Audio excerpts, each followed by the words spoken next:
Thanks a lot, Sherry. This was already quite exciting, and we learned a lot what Google can do. I'm super impressed by all the healthcare focus. We're a public listed company. In case Google wants to invest, please feel free. We can refer to our IR experts to make the connection. Look, thanks a lot. With this, we want to move to our panel discussion. I have three very interesting panelists with me today. Let me start with our general partner for our IHH $80 million corporate venture capital fund, Elizabeth Hahn. We have with us one of the most eminent digital healthcare early adopters, entrepreneurs, Wyman Lim, and James Hare, who probably can relate very well to especially the last couple of presentations we saw around AI diagnostics and AI connected to it. James Hare, co-founder of, and now you have to help me, is it us2.ai or us2ai? Us2ai. Thank you. Us2ai. So an applause, everyone, for my panel joining me today. So I don't know, do you have this Mentimeter? There is this Mentimeter login that I'm told there's a QR code or something. So please, everyone, and also welcome the guests who have dialed in online. Here we have 250 people coming from Turkey, Malaysia, Singapore, India, who join us online. So we are rather connected. So if you can log into this Mentimeter box, because we have a online question that everyone can answer. We are asking the question, what is your view incorporating AI in healthcare? Proceed with caution, selective, let's wait and see, or should we embrace this wholeheartedly and look at what AI brings and we completely take the plunge and have Bard on our phones every day or ChatGPT? Let's look at the answers and responses. So, okay, embrace wholeheartedly is not the general view here of the audience. Proceed with caution is this Gordon Ramsay on yeah, no. Okay. Yeah, well, you need to proceed with caution.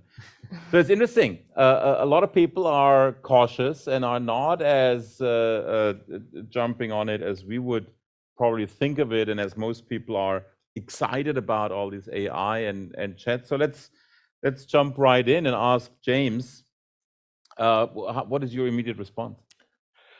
I think there's some room for improvement. I think that, however, especially in areas like healthcare, it's very reasonable to be prudent, to make sure that things work. The risks are high. I hope to be able to convince the people in the audience, and especially our customers out in the field, that even though the risks are high, the controls are there and that the technology is ready and the time is now. But your business is built on AI, and now you have an audience that says 37% says, "Oh my God, leave me alone with this." Half of them say, "Okay, well, okay, let's have a look," and well, okay, now we have 30% who are. Yes, give it another 2 minutes. I think we're doing better. Okay, we need more votes for the AI fraction here.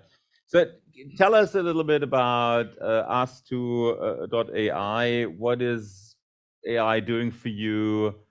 Maybe in a layman language, so we can understand what does this do for you? Sure. So the sad reality is that 1 in 3 of us in this room is going to die of cardiovascular disease. So it's a very big problem, and it's something that hopefully we can find room for improvement. What we do when a doctor is worried about your heart, they want to see your heart.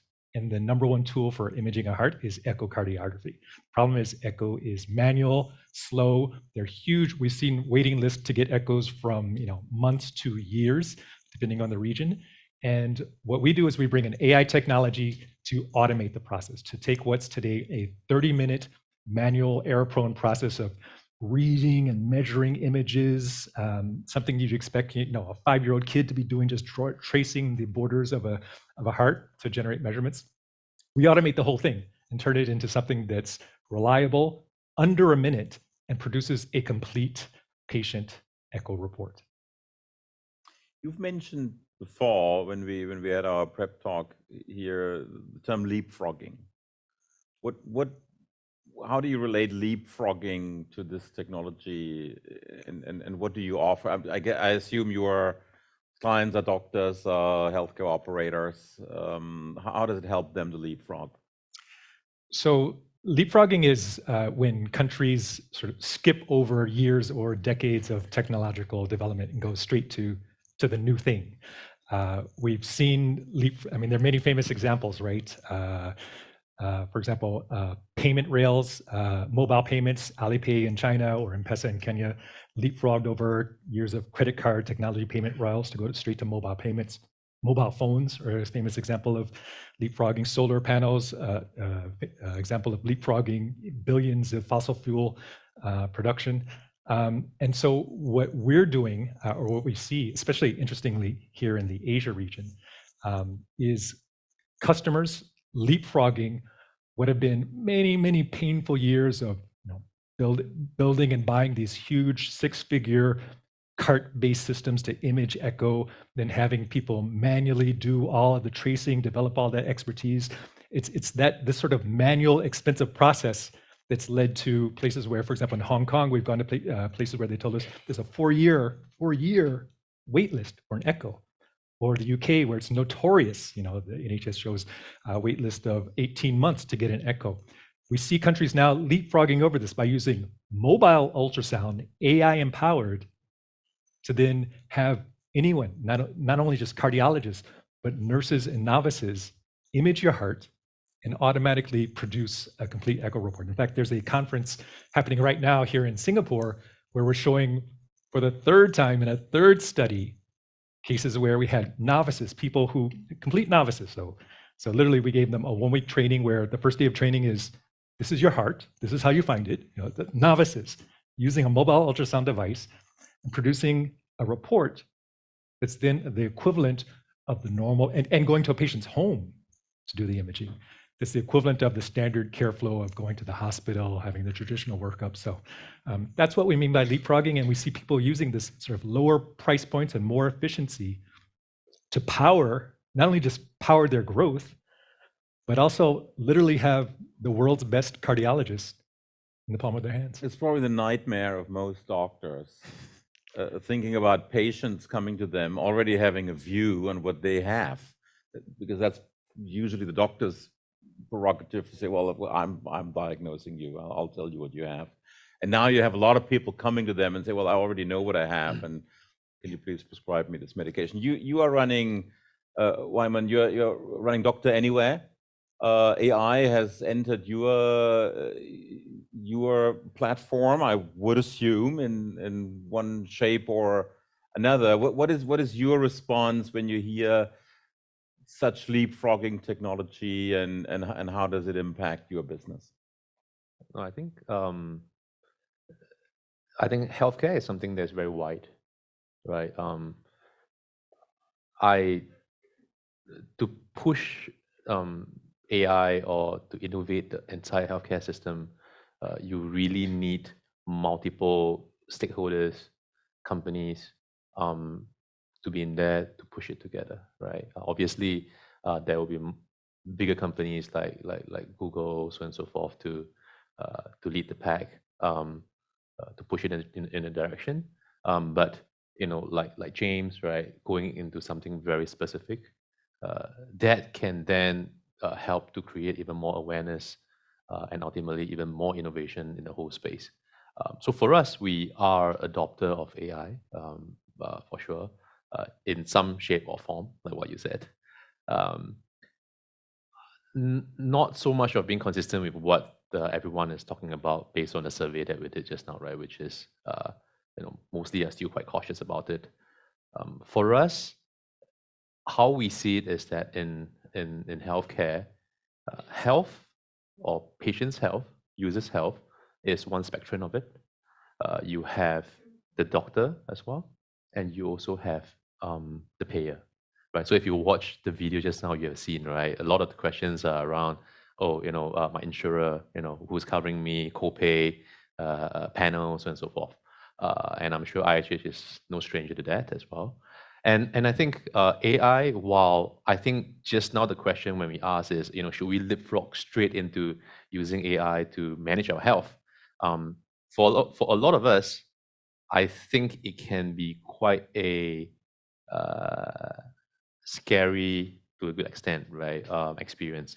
Imagine today I no longer see a primary care doctor or a GP doctor. I just go to a bot and the bot says, take this poison, right? And do I really 100% trust that blindly? Even for myself, I would say no, right? But how do we start from then the other two stakeholders?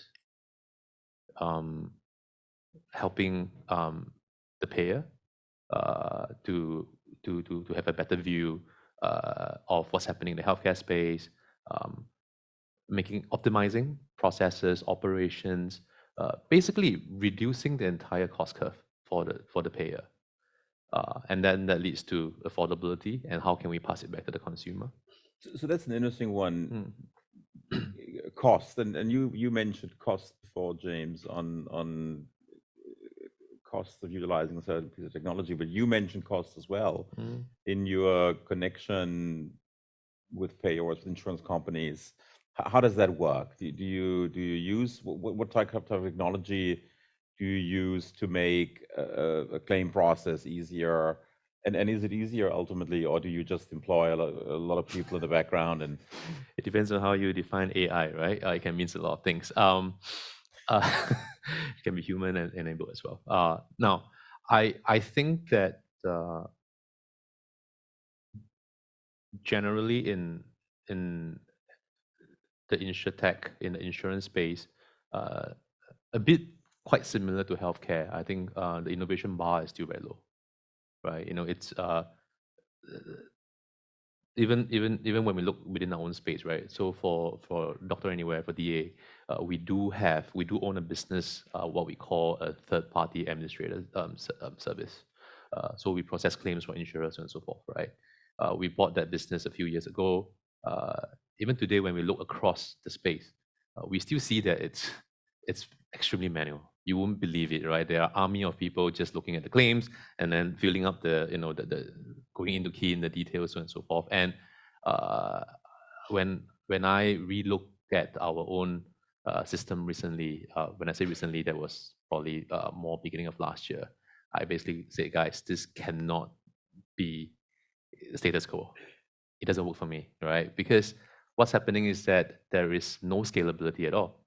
We want to increase your business, your costs got to go up linearly with the business. That is not scalability, right? And to me, we need to get out there. And on top of that, in that space, you have labor issues. Today, globally, there's a labor shortage in a particular segment, more blue collar, like blue collar workers.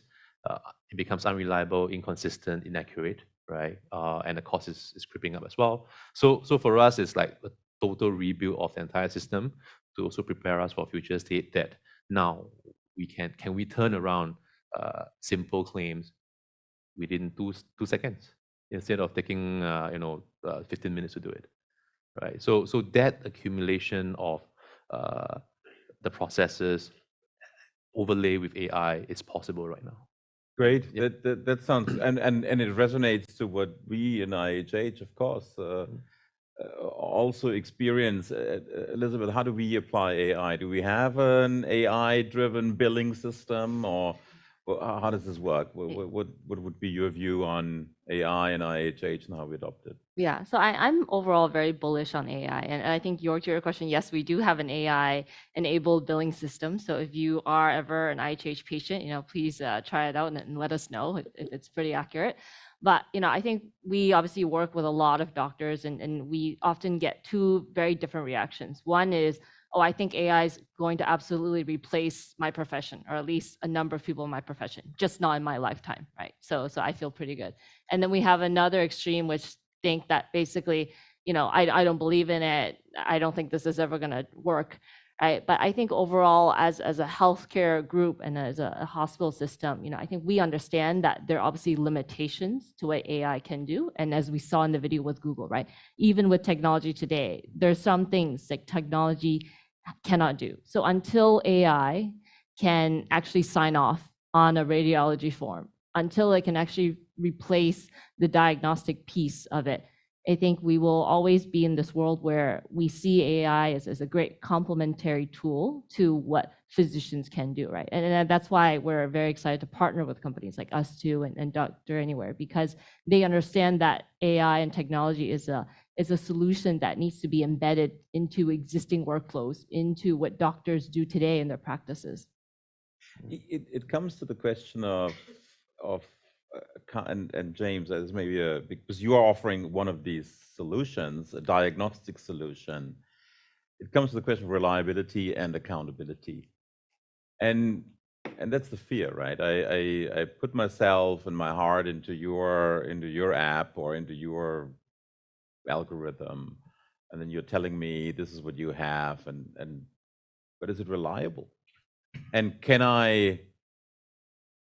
who is accountable for the result? Is it us too, or is it a doctor, or how does this work? So thank you for the question. So our software is a decision support tool. We provide you with an analysis, and at the end of the day, it's the doctor who will see and agree or not. Everything is completely explainable. So you can see why we measured something, you can change it yourself, you can edit it yourself. But it's, as Elizabeth was saying, it's the final doctor who signs off. So there's always a human in the loop, and that's very important. I mean, it's true to, as we started off the conversation saying, it's reasonable to be prudent, right? AI does make mistakes. That said, it's also important to realize that humans make mistakes all the time, scary ones, unaccountable ones, every day in every possible field imaginable. And the whole point of this is to reduce the total volume of mistakes to something that's manageable, scalable, and transparent. And it's going to happen. It's going to happen in every field, from healthcare to war to self-driving cars. I mean, self-driving cars is a great example, because I have a close relative who I really hope is not watching this video today, who the family's trying to convince him, like, you're too old. You need to stop driving. I will not get in the car with him. I will not let my kids get in the car with him. But he's convinced he's the best driver on earth. He's Mario Andretti. He's incredible. And the thing is, like, when you look at cars today, self-driving cars, these cars are transmitting in a small local network hundreds of times a second information between the cars. I'm pressing on the accelerator, I'm about to turn, there's this obstacle that you can't see, but it's over there. This incredible amount of information that can improve safety, that can reduce mistakes. When I compare that to my relative, I know which one I'm choosing. I mean, the self-driving cars is an interesting one, and the story that you have with the relative, I can totally relate to that. I have that relative as well, and it's very hard to convince then people you love to say, look, maybe you need help, and all of that. I like the direction this is going. It's a decision support. It drives productivity, coming back to cost, and it drives speed and adoption and probably availability in many countries. Now, when I open Doctor Anywhere and I type in a question, and am I talking to someone, or am I talking to Bard, or who am I talking to? Well, I think today you're still talking to someone, Okay. right? I think that also kind of lead to the next question on what happened to that someone behind the screen once we fully go into AI as well. And I think it's very important to say that we will move into that. It's not a question of if, we will move into that, but it's a question of when, right? And how, from a leader standpoint, do we prepare for these people to move in the next phase of adopting AI. In at least from now, and I'm saying for now because I feel that AI, while it's still very nascent today, it is growing very, very quickly. And we cannot discount that growth just by looking statically at where it is today. And it could change in 1 year's time, my view, or anybody's view. Now, but for now, going back to that, I think we would be changing a lot of these roles of our people to more of training the system, auditing the information, more so than doing it themselves. Yeah, and that key shift, hopefully, and to be honest, I feel that personally, when I look at my employees doing some of these things, I wish that I can pull them out immediately and say, hey, I think I want you to do something even more interesting. Right? And with AI today, I think we absolutely can do that, right? We can now upskill them, teach them something even more than what they are spending most of the time on the mundane stuff today. So it's basically get on the train or don't join the journey. That's what you're saying. I think most people will have to get on the train. Right. Yeah. What is IHH doing to help people, our employees, who may, of course, be affected, or doctors we partner with, or radiologists and other diagnostics professions?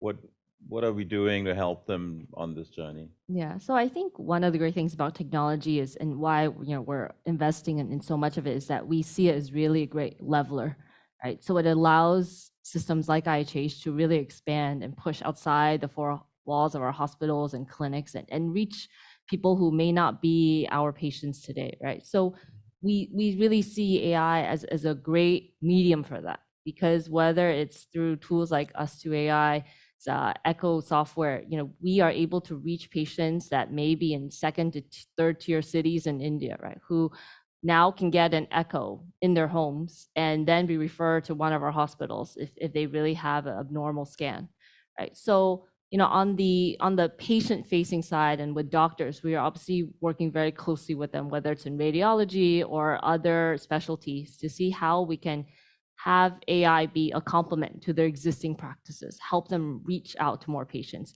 reduce errors, make more efficient diagnosis, right? And then on the employee side, I think it's like Wyman said, right? It's really about, as we use more technology, how do we ensure that they have the right skill set? How do we make sure that they have the right training to use AI as a tool and view it really as a friend as opposed to a foe?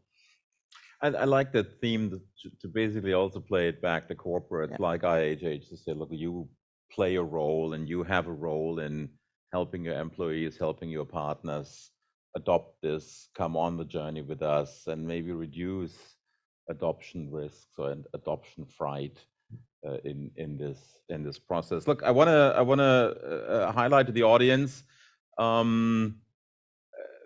There's a question chat somewhere. Please submit your questions. We'll address them a bit later on. Great discussion. Let's move. Let's switch gears a little bit and think a little bit about this IHH Innovation Fund, right? So we put this $80 million fund. I called you our general partner of that fund. And we have two companies we've just invested in. I think with you, how long we are with you, Wyman? Too long. Okay, that was already loaded. What, 2 years? 3 years? 2020, 3 years, 3 years. Yeah. And us too, we've invested in the last year, early this year. Not long enough. Yeah, not long enough. Hey. This is like Jameson. Yeah. So, but let me ask that. What is the fund doing? How are we helping our participating companies, or the companies who allow us to participate in? And how do we allow our portfolio companies to leverage our capabilities? Yeah, well, I'd say it's certainly been a journey, right? When we started the innovation function within IHH back in 2017, right? We were, the first 2 years were frankly spent trying to figure out, like, what do we do, right? Do we look for new innovation and try to copy that or build it ourselves? Do we look for partners? Do we invest? And now we're looking at 6 years later, we've made 4 investments in tech and tech-enabled healthcare companies, and I'd say we are now at a point where we have developed a game plan, right? And obviously subject to what Wyman and James will say about us, but we really try to invest in companies that we think we can find synergies with, right? One is obviously to how do we work with these companies to expand IHH's own capabilities. We're known for our core hospital services, but we want to be able to reach patients outside of the hospitals, right? And then secondly, how do we help the companies we invest in find better product market fit? How do we help them scale across the 80 plus hospitals we have in 10 markets today? So it's really finding those win-win situations, which are obviously not easy and certainly take time. Innovation, I think, inherently is something that could be disruptive to our core business, right? It's thinking about the long-term game as opposed to a short-term impact on P&L. So it's really about how do we balance what we need to do in the short term versus the potential gains we can gain from working with some of these disruptive companies. So 4 years now, we're into it. I think we're at a point where we're ready to formalize the fund. We're hoping to make more investments faster, be able to push into new areas of AI, patient experiences, engagement, all of these things. Is your fund up or are you underwater? No, it's up. No, it's up. Mainly thanks to companies like us two and DA. But I think our objective in the fund is twofold, right? One is obviously the strategic benefits that we hope to gain, and obviously to also pass on to portfolio companies. But financially, we're absolutely looking to make an attractive financial return, right? To be up there along with the best of the financial investors. Okay, let's keep that thought. We'll come to that. Yeah. Wyman, you called us a sloth. Do we really have to do it here? Okay. No, but what has this partnership helped you, and what are your learnings in this relationship? Okay, I think first thing first, to clarify the statement on calling IHH a sloth, it's because I think as a much smaller company like DA, we move a lot faster, right? So and relatively speaking, right, IHH being huge engine, multiple layers of approval level, and that's why hence that comment. But I would say that we have been working together for about 3 years right now. I must say that because I'm not somebody from the healthcare space, my background is from oil and gas, and before that was from real estate. This is the first time I'm managing a company, operating a company, and first time in healthcare. So I in healthcare, I'm 6-7 years old. So for me to learn from IHH, some of the best, right, and the largest as well, not just in Singapore, but across, I would say, Asia and Middle East. That to me is something from a knowledge transfer standpoint that was very helpful for me. Now, then let's talk about something that is more quantifiable, business relationships, so on and so forth.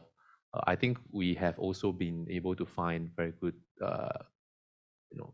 common point to work together on, especially so when we first started off DA. I mean, we started off as a telehealth company, so most people know us as a telehealth company, right? But at some point in time, we were actually asking ourselves as well, right? Like, hey, what are we? Are we a tech company or are we a healthcare company? And that was a very important distinction for us to make at that point in time. Because if at that point in time we decided that we want to be a tech company, today we'll be building SaaS. We'll be building software to enable IHH, maybe working with James and so forth, right? Providers. But for us, we were very clear back then. Eventually, because there was a question to ask ourselves as well: what's after telehealth, right? The total addressable market it's not that big, and we want people to take us seriously as a healthcare company as well. And we decided that, hey, we are probably more like a health native tech company, right? So tech is still today, more than half my payroll still go to paying off my tech team, right? We have 160 people in the tech team. By far, I think within our healthcare space, we are, by ratio of employees, we are the largest, I would say. But at the core of it, we are still a healthcare company. So what does it mean, right? It means that we would exist online, we exist offline, and the experience, we're working through it right now. It should be very omni-channel. It should be integrated back end, and then the question is, how do we slowly over time work with IHH, going back to partners like IHH to say, hey, you invested into us. We have developed all these things, and look, some of these things that we are developing right now are actually also based on when we spoke to IHH, and as we speak with IHH, these are some of the things that they want as well, and we know it. And that's why we are developing it. And then eventually we'll go back and say, hey, how can we work together? Because we are a healthcare operator as well. We understand what we need. We also understand what you need, and how do we now, come together. And look, what you said at the beginning with speed and large and small, of course, a lot of people say we are a huge tanker. And many times I would like us to be a fleet of 85 speedboats. That would be amazing. And if we could achieve that, and I think this is where we can learn from people like yourself and from Dr. Anywhere. James, how first couple of months with us, how does it feel? So first, I'd like to clarify that I find sloths very cute and cuddly. Thank you. No, it's been great. So I think, so for us, I mean, we're clearly ridiculously biased in that we think our technology is the best in the world for this very narrow thing of AI echo, right? So we came out, when we became partners with you, we just finished all of our regulatory approvals, and it was ready, and it was time to commercialize the software. And frankly, working with you was a huge benefit. It set our expectations in terms of what it means to try to sell to hospitals. Because in my prior tech experience, once you have product market, once the product's ready, you should just sell. And we realized it's not like that. It's not, you don't go from 0 to 1 overnight with the hospital system. And so it was great to be able to learn that with a friendly, I don't want to say friendly foe, a friendly, friendly body helping us to learn. And that was good. That said, it's also interesting because we're seeing that, hospital systems have their pace. There's a sales cycle that you followed, but we're seeing a lot of interesting exceptions and a dramatic acceleration in those sales cycles. I'm not sure yet I'd like to think of it's because of us, but it cannot be, right? It might just be because AI is so hot right now. It's so buzzy and in the talk that, a lot of the defenses people had even as recent as a year ago are now down, and they want to try it. They want to at least demo to see, can this thing really revolutionize our workflow? And it's been great to sort of, make the mistakes early on with our friends. Right. But look, and in many ways, what you're doing is high risk, and there's a reason why we're not doing it. We're very happy to risk our money in investing in you, but we're clearly not risking our own business in trying something that's not tested or that's not safe to adopt on a larger scale. I want to move to the questionnaire. We have another poll for the audience, so please go back onto your Mentimeter. The question is, what outcomes should the IHH Innovation Fund focus on? You can answer as many as you like. Is it direct financial return? Is it future-proofing IHH in terms of patient growth and so on? Is it gaining exposure to cutting-edge technologies? Or is it exposing IHH to innovation possibilities in healthcare? We're seeing how the answers are gradually going up, and please put in your questions into the chat group, in the chat box. We only have 3 answers here instead of 4. It's interesting, we're only 1 person who finds financial returns are important. Okay, I'm the second one. If I have a, but it's a question, right? Look, what do you want? Is it you're guided by financial returns? Is it ulterior motives to save the earth, or what? I mean, you're an entrepreneur. It depends on when you're asking me, right?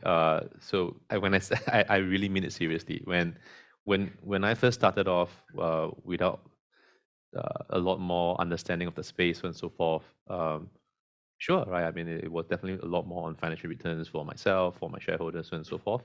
But I think as the company grows and as I get more and more insights into the space, I definitely do think that we help a lot more people using technology, right, at a more affordable, lower cost.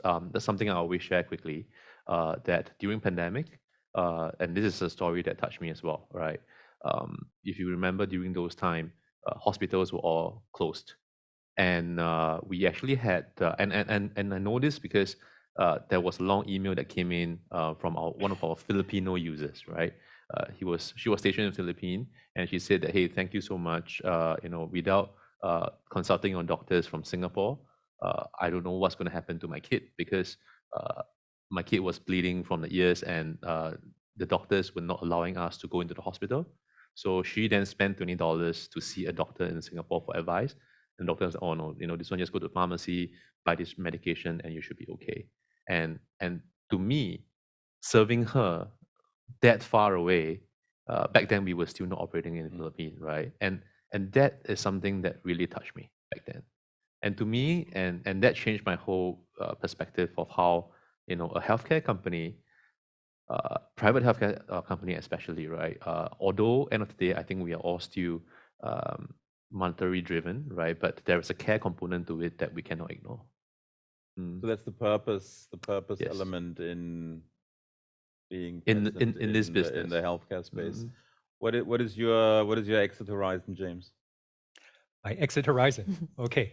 Well, I mean, I think it's relevant to mention I got into this business because I was just incredibly excited about the technology and what it could do. It just could make a huge impact. Before starting it, I was happily retired, right?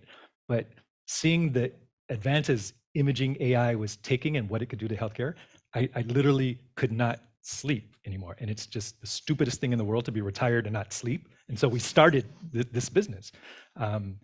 That said, I think it's very healthy to have financial goals and financial metrics. I think we have our hope for goals. I think it aligns our interest with yours, our investors, very, very well. And then so I think anytime you take VC or corporate money, you have to be thinking about the returns as well. So Elizabeth, if your CFO asks you how much money you're going to return to him, then what are you going to answer? Yeah, great question. I think we're obviously looking at there are two goals, right? We want both. We want the strategic benefits and we want the financial returns, right? So as I mentioned, I think we're certainly looking to be up there with the best, financial investors and looking to get, 3 times our money from the fund. But that's obviously dependent on, how well our portfolio companies do and how much we can support them, right? But I think one thing about us as a corporate investor is that we're probably a bit more patient compared to some of the more financial investors, because we do have strategic goals in mind, and we know from experience that these things take time, and products take time to be executed and to be commercialized. I mean, for us, because we have a mix of strategics and VCs, we kind of there's a rate limiting factor, right? It's the whoever has the shorter time perspective we have to respect. So that's going to be the VCs, and they're typically thinking around a 7-year horizon. And for the most successful tech funds that I've been an LP in, the portfolio construction is normally most of the companies will fail or return less than what was invested. There'll be 20 to 30% that do a decent 2 to 3x return. And there'll be 1 or 2 that are like the huge home runs that are 10x plus. And we're every day I wake up trying to be the 10x return so that you guys have fun too. We have 2 10x's here at the table. So and I do like financial returns. Just Yeah, you don't say. as an add-on. Let's go to a couple of questions. Question one, healthcare is very much regulated. What's your opinion getting a regulatory body on board for AI implementation? James. Okay, so it depends a little bit on exactly what you mean. So today, we have regulatory approval in over 30 countries, and all of those, well, most of those regulatory boards look very closely at what we're doing in AI. There are very clear guidelines in the EU and the US on what you do, and we have to sort of go into a great deal of detail on our technology, how we're maintaining it, et cetera. So that's just a normal thing in healthcare. If you're talking about what's the current buzzy topic, which is a regulatory regime to keep AI from killing us all, well, my opinion's changed a little bit on this, having listened to people on both sides of the issue. And frankly, I'm now of the opinion that it's absolute nonsense to do this, and that it's a land grab by those who are currently in the lead in sort of LLM technology to stay in the lead. I think that there are many problems with their arguments in terms of sort of regulating the AI that's going to kill us. Most notably, it's very difficult for them to define what they want to regulate exactly, right? Because you ask them, is it GPT-4 do you want to regulate? No, GPT-4 is just software. Is it GPT-5? No, it's just software. We're working on it. It's going to come out in it. Well, what is it? Well, it's this thing that we don't know that's going to kill us all. I mean, it's a bit hard to I mean, you might as well regulate, I don't know, lawnmowers because the blades are scary and one day they'll kill us all. I don't know. The other thing is, I think that we've seen when you're looking to protect our interest or society's interest in software, it's a much better approach to be open source, and have as many people as possible using the technology, analyzing the technology, et cetera. I mean, if you just look at operating systems, what's the safest operating system? It's not the ones controlled by the oligopoly, right? It's the Linux. It's the open source system that everybody's seen the code, everybody's attacked the code, and it's improved over time, and it's just ridiculously robust now. I'd hate for us to see to go down a road trying to limit it so that a few companies, of course I'm not mentioning Google, okay, it's the other companies who are involved in this, to try to maintain a lead that's artificial, and it won't work because what they're afraid of is the open source. I mean, it's amazing how fast this stuff is moving, especially the open source AI technologies. The big guys who are currently in the lead are all afraid of the open source AI that's coming up that we're already using, that's even more efficient, can be run on smaller devices that are, and it's reasonable to understand why they want to protect the lead. I just don't think it'll ever work. Oh, look, regulation is something at one stage helps in some questions, but I think you made a really good point. Open and transparent communication is maybe the best regulation because a lot of people can look at it and critique it. There's a question on having robots doing surgery. There are surgical robots today in the market. Elizabeth, a word or?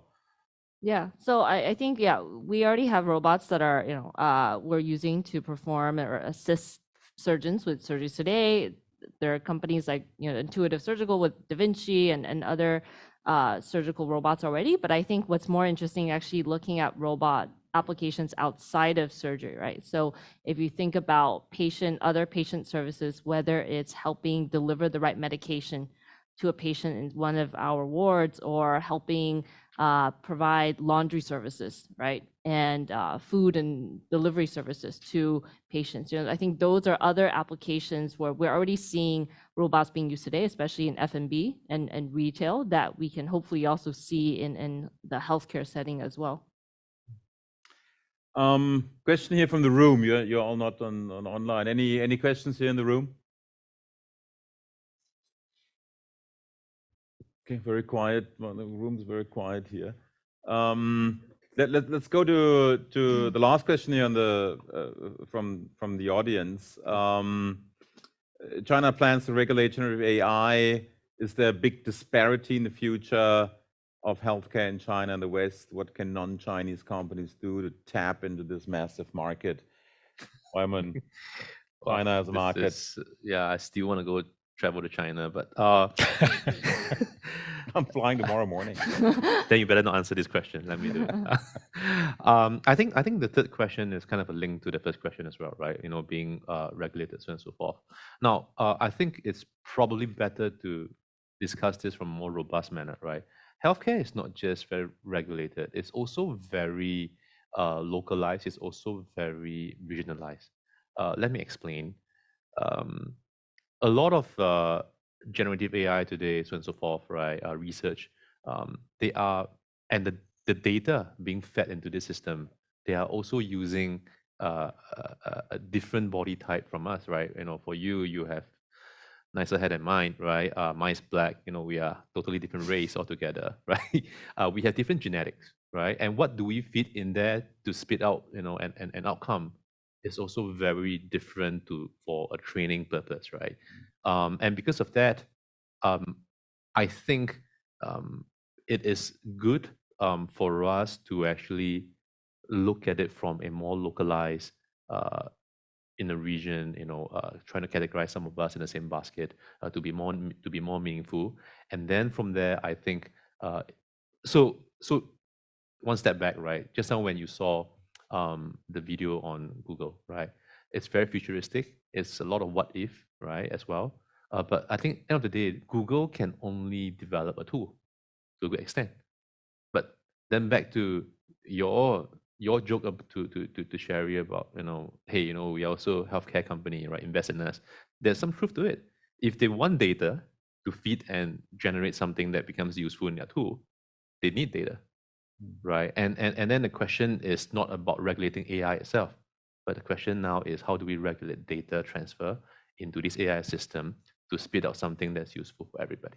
I mean, this is an area where the regulator came in and in a pretty heavy-handed manner put rules around data privacy and data protection that probably can limit sharing of data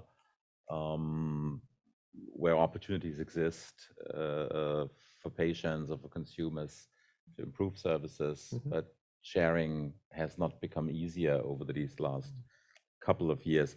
Last speed round, 15, 12 billion dollars a quarter in M&A deals, VC deals in the healthcare space, in the digital health space. Over the last many quarters, it has contracted a little bit. Q1, if you look a year ago, it was a little bit higher. There's a bit of a shift to Asia on healthcare funding. A lot goes into patient-focused apps, into health management, into diagnostics. But one aspect I thought was very interesting, a lot of exits are venture-to-venture exits. You have done acquisitions. You are probably a bit too early to think about acquisitions. Are venture-to-venture exits something you think is a path going forward in this space where you say, I need to get scale, but in order to do that, I need to acquire other ventures and become bigger? Yeah, I think it really it depends on the whole business model shift, right? It depends on I think what York was kind of referring to was that earlier this year or December last year, we acquired this company called Asian Healthcare Specialists. It's a specialist outfit with 15 medical specialists in there based in Singapore, right? And the question was, why did we do it, right? It fits into our business model because today we feel that we have built, funnels of primary care, a good primary care model, right? That be it virtual clinic, physical clinic, mobile clinic, our own TPA services. Very often we get asked a question of, hey, do you have any medical specialists to refer us to, right? And we do find that, and going back to what do we want to be? If we want to be at the core of it, a healthcare company, we want users to take us seriously as a healthcare company. We need to complete the care continuum cycle for our user, right? So for primary care, secondary care, and then later on to tertiary care, step down care, and back to wellness. how do we build, a complete ecosystem for our user? So that fits into our strategy, right? Now, would we do it right from the beginning? Answer is no, right? Because we were not ready back then.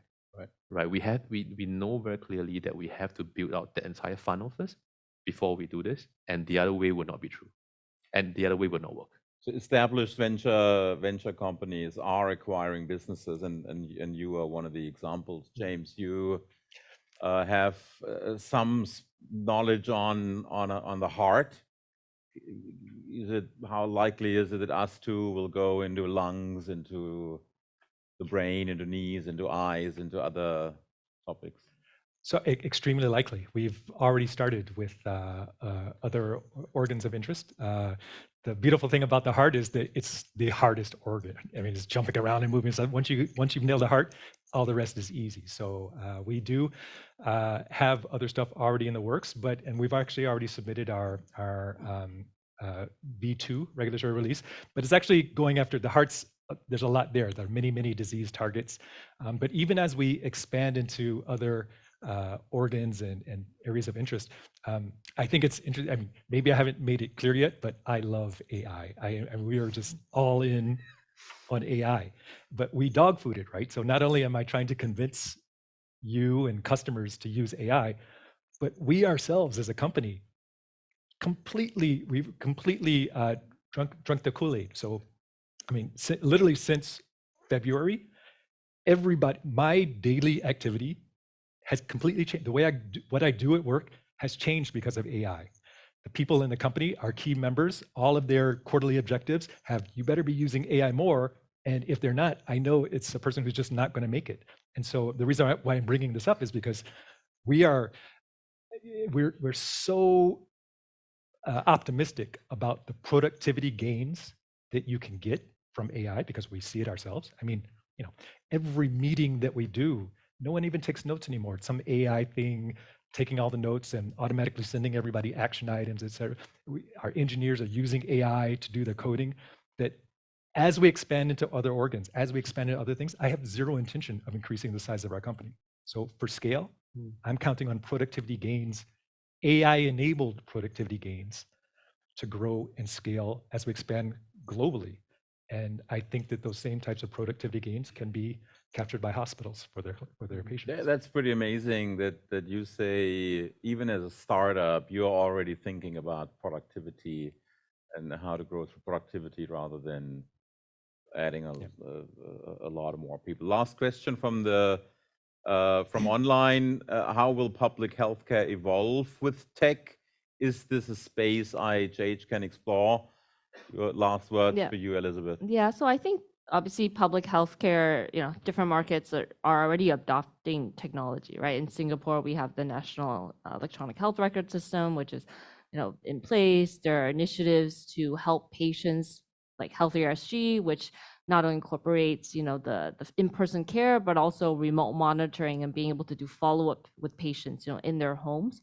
So, where IHH can play a role, during the pandemic, for sure, we certainly supported various government initiatives, right, to take care of patients who perhaps didn't have an emergency and didn't need to have a procedure or see a doctor right away, right? But I think it's also through investments and partnerships like DA and us too, where we can really broaden access, right, and at a much lower cost of care than what most patients would have in our hospitals, right? It's being able to reach those patients outside the clinics, in the home, in their offices, being able to deliver medications to them wherever they are.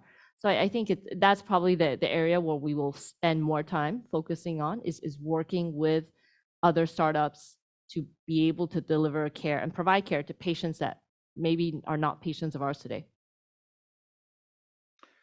Any more questions? Any last questions here from the audience? Zubin. One question.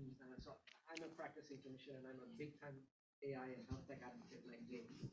But just from a clinician perspective, I'd like to hear yours, all three of you, on your thoughts of if we go too far, who's responsible for continued training about younger doctors with all these different technologies? As we use more technologies, we become more dependent on it. Say a power outage happens and you can't get a report, whether it's radiology or whatever, right? and you have to go back to those basic skills. Who do you all feel is responsible to ensure that the training of young doctors still continues so that they're not 100% dependent on the technology? Is it the provider? Is it the doctor themselves? Is it the technology that is coming up? Just thoughts on that. Single word answers. The AI is supposed to prevent the power outage. James. I mean, we've seen it already in so many other disciplines. I mean, my co-founder often says that, when she used to read ECGs, she was trained to use the calipers, right, to measure it. And the reality is today, nobody knows how to read those things anymore. You just trust the AI. Yeah, I mean, I think if you think back to like when we were all younger, or at least maybe our parents, we all had maps, like physical maps, right? I mean, nowadays, how many people still have physical maps, right? You rely on your smartphone or GPS, right? So I think I agree with James and Wyman in the sense that I think there's really no going back today to where we were 10, 20 years ago, right? And if you really want to have that kind of doomsday scenario where you need to prepare for it, then it's as much as your own responsibility as it is on those who are teaching you in medical school. But I do think that there is a very good point there, though. Seriously, right? Being overly dependent on technology has its pros and cons, right? I do think that in time to come, just like today, if you ask me, Wyman, stop using PowerPoint, right? Go back then during my time, there was tube projector, right, with that transparency. Yeah. Do I know how to go back there? To be honest, I don't think I can ever go back there. But training-wise, knowledge-wise, I do think that because globally today, our healthcare professionals are still very highly trained, right? But having enablers as tech enablers, I don't think it changed how they take the knowledge away from them, right? And I think in schools, I suppose that's something that they would teach as well during the fundamental courses. I would have a very, very short answer. I'm a great believer in corporate responsibility of large corporations. I do think large corporations do need to play a role in bridging cycles and waves. So I think ultimately we as corporates, we as large institutional operators have a role to play to keep knowledge intact. With this, I want to thank Sherry for starting the event today. I want to thank my panel. Great of you to come. Excellent. Was a really enjoyable session. I want to thank the audience for joining us here and for dialing in online. I want to thank Google for making this event possible. We are here at the Google Cloud headquarters in Singapore. And I want to thank the organizers for letting us in. Thank you very much. Please give us an answer on your on the Mentimeter. How did the event go? Maybe some ideas on new events. I think we plan one event in Turkey where we talk a little bit more about Europe, about our Turkish operations. And welcome the next time, and happy for you to dial in again. Thank you very much.